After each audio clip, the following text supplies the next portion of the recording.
Well, we're taking a brief look at the book of Nehemiah. The plan is not really to work our way through the whole book and to look at every passage, but it is really just to seek to draw out the main lessons and lessons that apply to us during these few weeks that we're in this book. But we come this morning to chapter 2 and verse 11 and to the end of that chapter. If you were with us last week, you perhaps remember that we were in the first half of the chapter last week, and we were seeing how Nehemiah actually sought permission from King Artaxerxes, the king of the Medes and the Persians, and that was a miracle in and of itself. The way that he grants him permission and he gives him protection and he gives him all the provisions that he needs. We really need to see that passage as God's answer to Nehemiah's prayers. Well, we come this morning to see Nehemiah arriving in the city of Jerusalem. We begin to see Nehemiah here in the preparation that he makes for the work that God has given him to do. Now, I wonder if you can imagine the scene. I wonder if you can just begin to grasp something of the enormity of the task that stands before Nehemiah. I don't know if you know what it's like when you go away for 2 or 3 weeks perhaps, and you come back home and the garden is all overgrown and the weeds have come out everywhere and the lawn needs mowing again and everything seems to be in a mess, even though you left it quite neat and tidy, and you perhaps don't even know where to start. You've only been away for a few weeks and look at it all. Well, Jerusalem has been in ruins for 150 years. For 70 of those years, it was totally abandoned. Jeremiah, somewhere in prophecy, speaks about Jerusalem being inhabited by, and that's what it was. There was nobody living there when Nebuchadnezzar came and took all the Israelites away and ransacked the whole city. The city was left in absolute ruins for the next 70 years until the year 538 BC, when King Cyrus allowed a number of the Jews to return home. Something like 50,000 Jews returned back from exile, even though they had been in exile for 70 years. 50,000 or something in that region went back to live in Judah and in Jerusalem. They began to rebuild the temple under Zechariah and later on Haggai, and then Ezra. Under all of these leaders, these prophets and these priests, they undertook to rebuild the temple in Jerusalem, and the whole process took a good number of years. It's reckoned that even rebuilding the temple itself was something like in the region of 15 years, all told. And then they tried to rebuild the walls, and opposition broke out.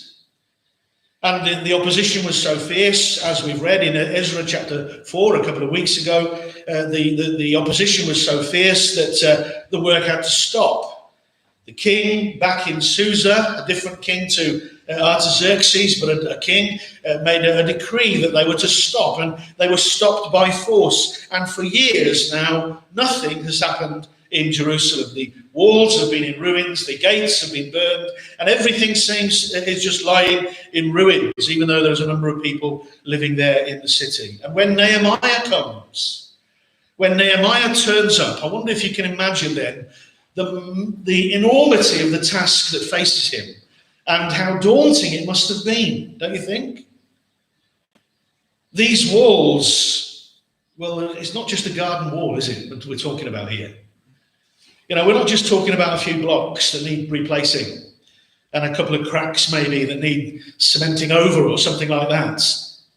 These walls were around about, it's estimated that these walls were around about 2.5 miles long. And they weren't just a wall. It wasn't just sort of a thin skin of bricks or stones. These walls, these city walls, you've probably seen them at some stage in your life if you go around and you visit some of these old cities. These walls were so wide that you could walk around. And of course, they needed to guard the city. And so these watchmen would walk around and they had towers in it and so on. We went to a city in Spain not long ago, just a year or two ago, a place called Avila. And this city in Avila has still got the Roman walls that were it so long ago, and you can walk along the top of them, and you can walk all the way around the city. That's what it must have been like, what it was like in Jerusalem. These walls, the average height of these walls was 12 meters. The average thickness of these walls was 2.5 meters. So you could walk at least 2 or 3 people along the top. It had 34 watchtowers in it, 7 main gates and a number of smaller gates in between. And it didn't just need a few minor repairs, of course. When the enemies of the people of God had come to destroy it, when the Babylonians turned up and they destroyed these walls, of course they did it with a vengeance. You can imagine. When the enemies pushed down these walls, it wasn't just a little bit here and a little bit there. Their intention was that these walls should never be rebuilt. Jerusalem, as you know, was built on a hill, so many of these boulders would have just been pushed down the hill to make it doubly difficult to be able to rebuild it. And so when Nehemiah turns up, the task was absolutely enormous, and that wasn't the only problem he faced. The people themselves were lacking in enthusiasm, and they didn't have the morale to get involved in the work. You see, they'd tried it all before and failed. And you know what that's like, don't you? They tried this work before. Ezra chapter 4 tells us part of the story there. But they'd become so discouraged at the opposition that they faced and the enormity of the task that they just had such a long history of defeat and failure that naturally, when Nehemiah turns up, we would expect them to simply say, look, Nehemiah, it's hopeless. We've tried it. It can't be done. And yet Nehemiah did it. In 52 days, the walls were rebuilt. That was a mammoth task. And the question we need to ask is, well, how? How on earth did he manage to rebuild the walls of Jerusalem? Well, of course, he didn't do it on his own. He mobilized the people. He gave them a vision, you see. And that's what we have in this passage here this morning. He gave them this vision of what could be. And the people caught that vision. And he mobilized this people. And I want to know how he did that, don't you? I believe that we live in our own day in very discouraging days, years, don't we? In the church. We live in a time when we have suffered, when the church, nationwide has suffered decades of spiritual decline, haven't we? I mean, those of you who are old enough, you can perhaps cast your mind back. I mean, I was converted in 1980, and things were bad then. But I'll tell you what, they're far worse now, spiritually speaking, in the state of the church. And we've got it's so easy, isn't it, to lose heart? And you look at your own life, and don't you see there's so much failure in your own walk with the Lord, and the wall of perhaps ruins in your own life. And if you look at yourself, and if you're honest with yourself, well, it's so easy to get discouraged, isn't it? It's hopeless. It'll never be done. I've tried it before. Well, I want to learn how Nehemiah motivated his people. How did he awaken these people from apathy and from indifference? And that's what this passage is really all about. And we see Nehemiah here in this passage in 3 ways. And this is the way I want to look at this passage this morning. We see him, first of all, in secret. Then, secondly, we see him in private. And then thirdly, we see him in public. We see him in secret, in private, and then in public. Let's look at this passage in that way then, will you? If you will, with me. Look at verse 11. We see him in secret. Verse 11, we see, he says, then I came to, verse 11, so I went to Jerusalem and was there for 3 days. Then I arose in the night, and I and a few men with me, and so on. So I went to Jerusalem and was there for 3 days. You see how the work begins. Not in a flurry of activity or in a blaze of publicity. You almost expect Nehemiah to say here in verse 11, now, and so I came to Jerusalem and the cameras were rolling and the media were out there and all the microphones. Everybody wanted to know what I was doing. And the red carpet was rolled out and the crowds were gathered. Nehemiah's coming. What's he going to do? You expect some sort of a great activity, some great fanfare to welcome into the city. And yet all we read of is in verse 11 is, so I went to Jerusalem and was there for 3 days. And then I arose. Then you say, hang on a minute, Nehemiah, you haven't told us what you did in those 3 days yet. Don't go on and tell us what the rest of it was. What did you do in those 3 days? Well, what was it he was doing? What was it? That's a good question, isn't it? Because Nehemiah is under time constraints. You remember in chapter 2 and verse 6, the King Artaxerxes says, well, yes, you can go, but when are you going to come back? And Nehemiah has to give him a time. He's worked it all out and he's estimated this time. And so he tells him when, and then he's under time constraints. So he's got a big job to do. Well, you think, better get on with it then, don't you think? No time to lose.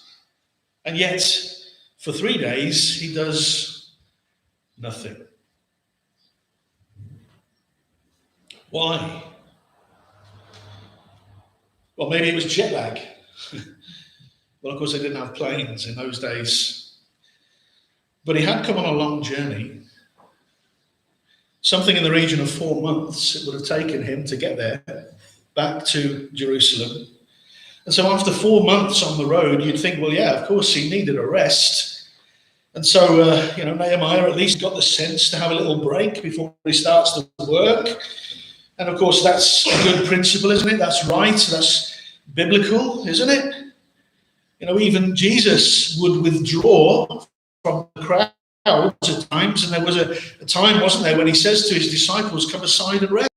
There's work to be done, but come aside and rest a while. And so we need to allow for that, don't we? It's not good to be on the go all the time. Of course, we need to have times of break and relaxation and rest. But is that it? Is that all that's going on here with Nehemiah? Surely there's more to it than that. Look at verse 12. He says, then I arose in the night, I and a few men with me, and I told no one what my God had put into my heart to do for Jerusalem. I told no one what my God had put into my heart to do for Jerusalem. You see, God was doing something in the life of Nehemiah, wasn't he? God was moving this man to do something for Jerusalem. And if we know anything of Nehemiah by now, surely it is that he was a man of prayer. We're only in the second half of chapter 2, but already, what it's been like. It's been a question of prayer and then more prayer and more prayer. And surely we can understand him then, can't we, here that he gets to Jerusalem and he sort of just takes 3 days break. But more than that, it's 3 days when he's in the secret place, as Jesus calls it, isn't it? Isn't that what's going on? John Wesley, in his journals, used to write, this isn't an exact quote, it's just a bit of a paraphrase, but I'm sure I've come across Wesley saying this. He said, busy day today, too busy not to pray. And he would get up in the morning and he would pray, early in the morning, very early. And he would pray for 4 hours. That was his normal daily routine. And then he would get on with the work he had in hand. But when he had a particularly busy day, he would pray for even more time. And it's a busy day today, too busy not to pray. And the busier he was, the more he prayed. And isn't that how God's work is done? It makes no sense whatsoever, does it, to the modern mind? You know, we live in a world, don't we, of time and motion. And everything's got to be done now, and everything's got to be done quick, and everything's analysed. And if you go into a work in a factory or something, then there's this time and motion. How can we cut this price out? How can we cut our costs in this area and so on? It makes no sense in that world. But it makes perfect sense spiritually and biblically, doesn't it? And we need to understand this principle. Nehemiah was a man of action, as we'll see. I mean, to build these walls in just 52 days, I mean, that was some achievement, wasn't it? What he does when he gets back to Jerusalem is spend 3 days in the secret place. And I think that's a very important principle for us in our daily lives and in Scripture. You remember the example we have of the Apostle Paul. I don't know if you realise this, but we often forget perhaps this part of the story. But in Galatians chapter 1 and verse 15 and following, it says this: But when he who had set me apart before I was born, and who called me by his grace, was pleased to reveal his Son to me, in order that I might preach him among the Gentiles, I did not immediately consult with anyone, nor did I go up to Jerusalem to those who were apostles before me, but I went away into Arabia and returned again to Damascus. Then after 3 years, I went up to Jerusalem to visit Cephas, Peter, and remained with him for 15 days. What happened when God called Paul to the ministry? Of course, he's got an enormous work for him to do. He's going to preach the gospel in all the world. He's going to go into city after city. But what does he do first? Well, you notice it says in this passage, when he was pleased to reveal his Son to me. What? When he was pleased to reveal his Son to me.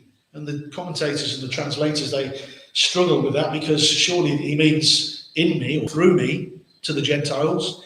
No, he says, when he was pleased to reveal his Son to me. I didn't go up to Jerusalem and consult anyone there. I didn't consult flesh and blood. Who did you consult then? Well, he goes into Arabia, and he spends 3 years in Arabia. Doing what? Well, having Christ revealed to him, isn't it? Having the Son revealed to him. He's spending time, you see, in the presence of God. This is Bible college, if you like. This is what he's doing. God is speaking to Paul. He's spending time in the secret place with the Lord. And you could say, of course, that, well, Paul really, here, he received 3 years of compensation for the 3 years that he missed out with the other apostles. They spent 3 years in the very presence of the Lord Jesus Christ. Well, so did Paul. So did Paul. And he would never have been able to do the work that he was about to set out on if it wasn't for those 3 years in communion with God and in the presence of his Lord. Now that's what Nehemiah is doing here in verse 11, isn't it? He's in the secret place with the Lord. And if we would do anything, if we would start rebuilding the walls in our own lives or in the church or in the nation, if we would do anything like this, we have to start here. It's the same, you might think I'm pounding the point. It's been prayer for 3 weeks, hasn't it? Well, yes. And here it is again. So we see him in the secret place. But then, secondly, we see him in private. Look at verse 12. Then I arose in the night, I and a few men with me, and I told no one what my God had put into my heart to do for me, to do for Jerusalem. There was no animal with me but the one on which I rode. I went out by night by the valley gate to the dragon spring and to the dung gate. I inspected the walls of Jerusalem that were broken down and its gates had been destroyed by fire. Then I went on to the fountain gate and to the king's pool, but there was no room for the animal there that was under me to pass. Then I went up in the night by the valley and inspected the wall, and I turned back and entered the valley gate, and so returned. And the officials did not know where I had gone or what I was doing, and I had not told the Jews, the priests, the nobles, the officials, or the rest who were to do the work. You see what's happening here. These 3 days of in the secret place are followed by a moonlight tour of the city of Jerusalem. Of course, it doesn't say that it was by moonlight, but there were no street lights. And so that's pretty obvious, isn't it? They had to have some lights to be able to find their way around, and they didn't want to draw attention to themselves, so it was probably by moonlight. But you see, the picture that he paints there in verses 12 to 16 is very, very graphic, isn't it? It's very vivid.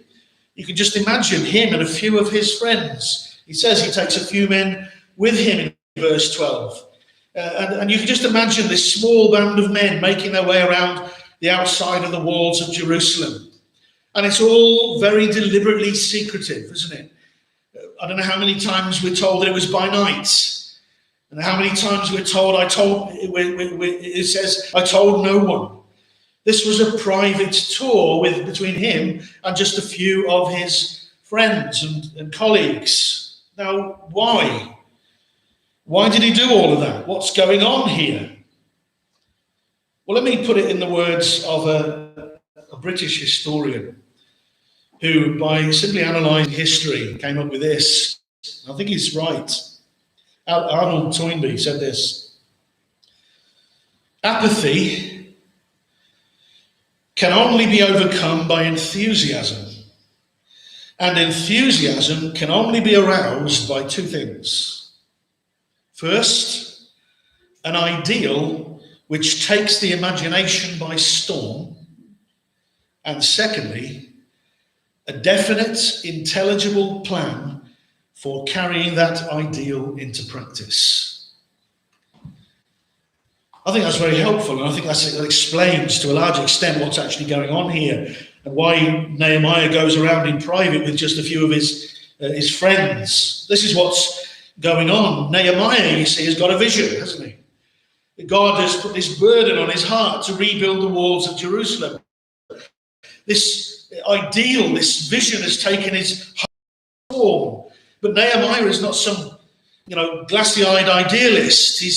He's someone who knows that if he's going to convince the people, if he's going to change their apathy into enthusiasm, then he needs to have a plan. They need to catch the vision too. And so what does he do? By night, he goes out and inspects the wall. Twice we're told that. He uses this very interesting word. It's a medical term that was used by doctors for probing the wound before they could see what the damage was, what needed to be repaired. They would inspect the damage first. And that's what Nehemiah is doing. He's inspecting the walls. And so he takes a few people with him. It's not complete secrecy, but it is private. Why? Well, surely because he's sharing the vision with these few men. He's asking their advice on the practical outworkings of the job in hand. He's taking notes. He's sharing the idea with them. And it's always good to do that, isn't it? Before going public, it's always good to share our thoughts and the way we think that God is leading us with a few trusted friends. Bring them on board. Isn't that right? I think that's a principle that we should adopt. There's too many times we hear of Christians, and they've got the best intentions in the world, perhaps. They say, well, God has told me to do this, and I'm off. And they don't come and share it with their I don't know, with the friends in the church, with people that they trust and look for wisdom, as it were, and advice.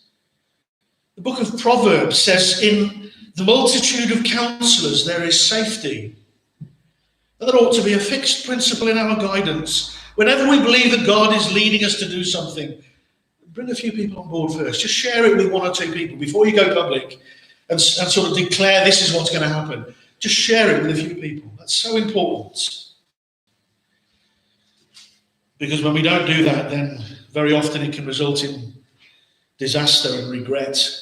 Nehemiah is determined not to allow that to happen, so he shares it with a few men in confidence. Well, God is dealing with Nehemiah in secret, and he consults these friends in private, and then finally we see him in public. Look at verse 17 and following. See what he says there at the beginning of verse 17? He says, then I said to them. Then I said to them. Well, who's the them in verse 17? Well, surely he's referring to those he's just mentioned in verse 16, isn't he? At this point, when he goes out at night, he says the officials didn't know where I was going or what I was doing, and I hadn't told the Jews, the priests, the nobles, the officials, or the rest who were to do the work. But then I said to them. So you see, he's going public now, isn't he? And immediately we see Nehemiah in two ways in these verses 17 and following. We see him, first of all, speaking to the people themselves, building them up, bringing them out of this apathy, into and seeking to give them this vision and infuse the hearts of the people. But then at the end, in verses 19 and 20, we see him battling. He's battling and building at the same time. And that's the theme that we find in the next few chapters, the sword and the trowel at the same time. And you see how effective Nehemiah is here in this passage. It's wonderful to see. This is again, an answer to prayer, surely, isn't it? For years, the people had been just sitting there doing nothing. For years, the walls had been in ruins, but we can't do it. We've tried. It's too difficult. It can't be done. But when Nehemiah turns up and he tells them what's on his heart, do you see what it says at the end of verse 18? And they said, let us rise up and build. So they strengthened their hands for the good work. Isn't it wonderful? There they are, all of a sudden, and they're rolling up their sleeves, ready for the work already. Nehemiah's just spoken to them. And they're rolling up their sleeves. They're ready for the challenge. They're up for the job. Well, how? What's the change? What's brought about that change? How did Nehemiah do it? How did they move from apathy to enthusiasm? Well, look at what it says at the beginning of verse 18. Well, let's read verse 17 first. He says, then I said to them, you see the trouble we're in, how Jerusalem lies in ruins with its gates burned. Come, let us build the wall of Jerusalem that we may no longer suffer derision. And I told them of the hand of my God that had been upon me for good, and also of the words that the king had spoken to me. And they said, let us rise up and build. You see what Nehemiah is doing here? He's giving them his testimony, isn't he? He's simply telling them what God has been doing in his life. He talks to them about the burden that came upon him, this marvelous, this God-given burden. He tells them about God, how God moved him to pray, and how for 4 months he dedicated himself to prayer and fasting. He tells them about when he went before the king and what the king said in reply. He's giving them his testimony of what God's good hand has done in his life. And how he changed the mind of Artaxerxes. And surely they must have realized immediately that was a miracle. And that if that was the case, then God was surely with them. So let's get up and build. It's very simple, really, isn't it? But he's giving them his testimony. And don't we need to be doing that with one another? That's something we can all be doing, isn't it? That's what fellowship, Christian fellowship and communion is all about, really, isn't it? Not just testimony in the sense that we say, oh, well, I was saved, 20, 30, whatever years it was ago, telling the story of how that happened. Well, of course, that's good. Don't get me wrong. That's good, and we need to be doing that. But Christian testimony is more than that, isn't it? It's about what God is doing in your life now. What God has been doing in your life recently. And that's what Nehemiah is doing, isn't it? He's, if you like, if I can put it this way, at least this is how I understand it, the old Methodists used to have experience meetings. I think that's what it's about. What this is going on, isn't it, here? He's coming before the people and he's telling them his experience, what God is doing in his life. Do we do that? Do we have a testimony to give? Do we have an experience of God now in our lives? To say, to give, to share to the people. Remember how Paul brings this out in Philippians chapter 3. We've pointed it out before, but in verse 7 of Philippians chapter 3, he says this. He says, but whatever gain I had, I counted as loss for the sake of Christ. And he's speaking there of when he was converted. He's speaking there of what happened when he was converted. He says, whatever gain I had, I counted it loss for the sake of Christ. I saw that all this business about being a Pharisee and a Jew and being self-righteous and obeying the law, I saw that all of that was nothing. I counted it as a loss for the sake of Christ. That's what happened when I was saved. And he puts it in the past tense because of that. But then in the very next verse, in verse 8, he says this, indeed, I count everything as loss because of the surpassing worth of knowing Christ Jesus, my Lord. And for his sake I have suffered the loss of all things and count them as rubbish in order that I may gain Christ. You see what he's doing there? He's changing it now. It's not in the past tense. He's not talking now about what happened when he was converted. He's talking about what's happening now in his life. I still count it as rubbish. The whole world is rubbish to me. That's what he's saying. It's not worth going after. Because Christ, you see, he's everything. He's what I want. And I've suffered the loss of all things. And gladly so, because it's Christ I want. You see what he's doing? He's giving them an up-to-date testimony. He is still worth more than all the world to me.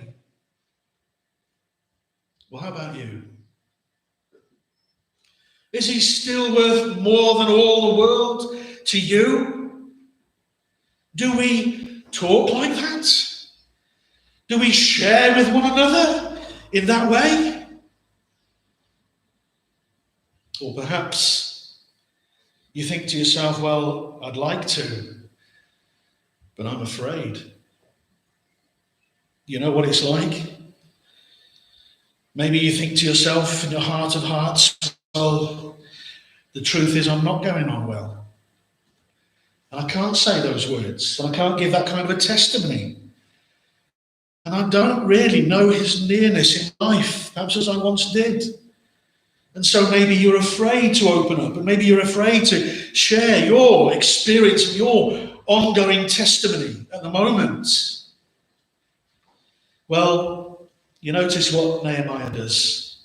That is wonderful, isn't it? Look at verse 17 again.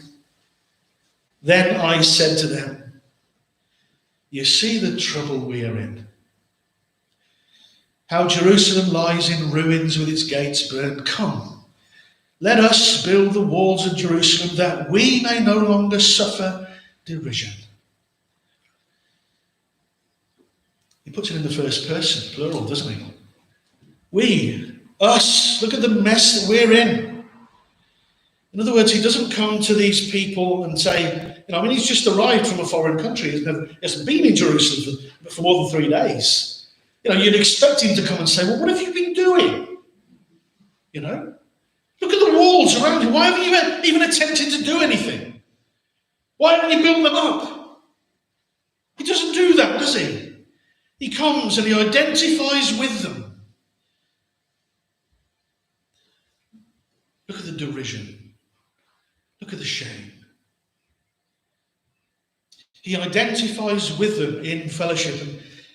And surely that's what encourages this kind of testimony and experience and fellowship, doesn't it? To put each other down and to, that just stifles fellowship, but to identify with one another, to know that warmth of fellowship, to know that when you share your own struggles and burdens, you're not going to be put down by the rest, but encouraged and lifted up and prayed for. That's what we need, isn't it? This is fellowship. This is what testimony is all about. See the trouble we're in. And isn't that what God has done for us in the Lord Jesus Christ? You remember those words in Exodus chapter 3 when the Lord appears to Moses in the burning bush. And he says to Moses, I have surely seen the affliction of my people who are in Egypt, heard their cry because of their taskmasters. I know their sufferings, and I have come down to deliver them out of the hand of the Egyptians, and to bring them up out of that land to a good land, broad land, a land full of milk and honey. I have come down, I've seen the affliction of my people, and I have come down to deliver. And that's surely a picture of the gospel for us, isn't it? It's a picture of what God has done for us in the Lord Jesus Christ. He comes, he looks down and he sees the mess that we're in. And he doesn't point the finger at us and say, well, it's your own fault. Look at the mess you're in. He doesn't stand on the sidelines merely and shouting criticism or shouting advice, rather. He doesn't come and just sort of say, well, if you do this, you help yourself in that way. No, he sees and he comes. He identifies with his people, Emmanuel, God with us. And that's the motivation in the Christian life, isn't it? What God has done for us. When we see, like these believers, like these Jews, when they see what God has been doing in the life of Nehemiah, they're aroused. Well, let's get on with the work then. Come on. God is with us. We can do this now.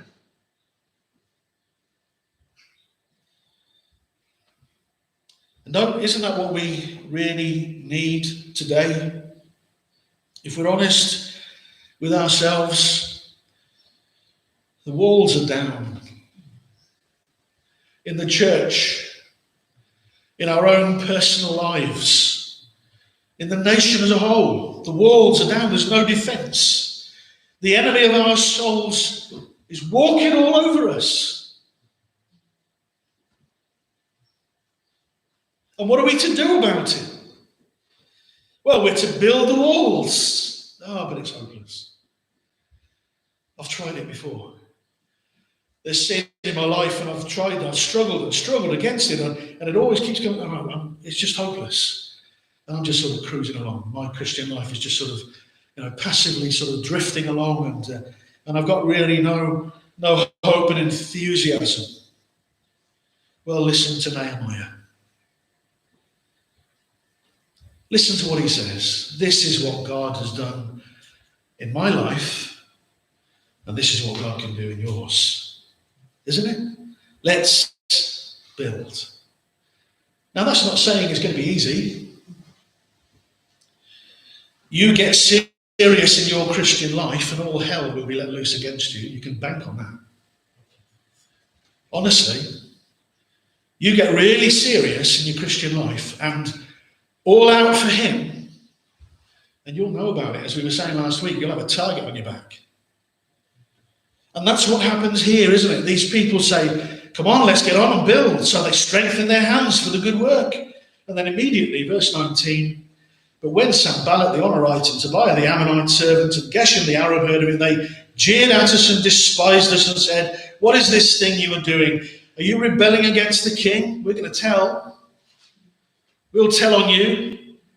And can't you just hear the words of the accuser there? The same accuser. What is this you're doing?" They despised and jeered at us. And he comes and he accuses us, doesn't he? And you think you're going to get serious now after all these years? You've just been drifting along, and your Christianity, your Christian life has been so mediocre. Well, now you're going to get serious. What do you think you're going to achieve? Well, listen to how Nehemiah handles it. He says in verse 20, "Then I replied to them, the God of heaven will make us prosper, and we his servants will arise and build, but you have no portion or right or claim in Jerusalem. The God of heaven will make us prosper." What's he doing there in verse 20? He's recognizing the voice of the enemy, isn't he? And it's not Sanballat and the others. This is from the pit. And it always is. You think you're going to be a serious Christian now? You're a joke. And he laughs and scorns at us. You're a joke. And so Nehemiah recognizes where the voice is coming from. And he picks up the shield of faith.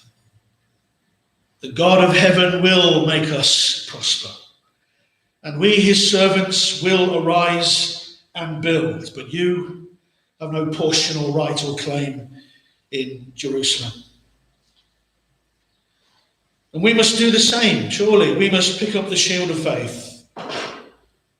This is God's will for you if you're a believer. Your sanctification. 1 Thessalonians chapter 5. This is God's will for you. Your sanctification. And so, if God's will for you is your sanctification, you can get up and arise and build, can't you?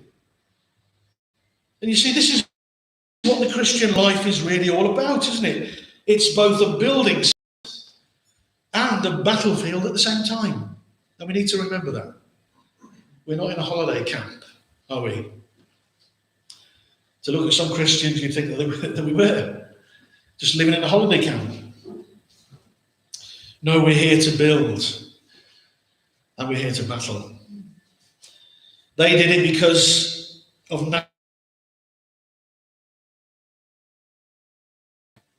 but we're to do it because we belong to Jesus, and we belong to a new Jerusalem, and we want his name to be praised, don't we?